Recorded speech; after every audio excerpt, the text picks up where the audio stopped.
Magandang araw mga katek. So pagka tayo ay mag-check ng wash timer, ito kasi yung timer ng washing machine na ito yung timer na ganito kalaki.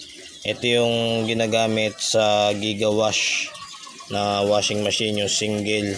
So dito ang pag-check, itong brown yung kanyang common, yung reverse niya yung yellow saka red. So kailangan natin ng analog tester pag tayo nag-test ng timer. Iseset natin siya sa times 1k ohms. Ayan. Pakalibrate natin yung tester natin.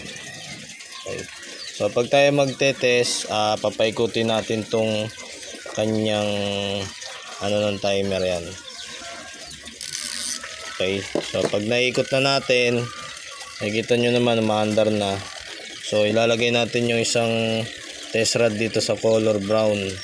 Yan yung pinakamadalas na common sa ating timer. So ilalagay natin dito sa pula. So dito sa yellow, yan, pumalo siya. So ibig sabihin, pagka nakakabit to sa washing machine natin, umiikot pa kanan yung ating washing machine. Okay, yan. Pagka lumipat naman siya dito sa red, pakaliwa naman yung ikot niya. So ayan. Lipat naman natin dito. Ayan, pumalo siya. So ibig sabihin good yung timer na to. Pagka isa dito ay hindi siya pumalo, hindi gumalaw yung needle ng ating wash timer, ibig sabihin sira na yung ating timer. Kailangan na natin palitan ng bago.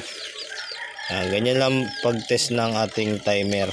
Tapos isa rin na dapat nating i-check itong kanyang pihitan, kung bumabalik siya doon.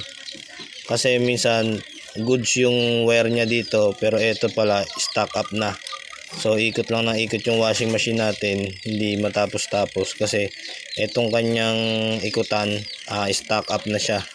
Kumbaga nandyan lang siya. So titignan natin kung bumabalik siya ng 0 dun sa pinaka 0 niya. So pagka goods naman yung timer nyo, baka may ibang sira yung inyong washing machine. So ganun lang mag-test ng ating wash timer.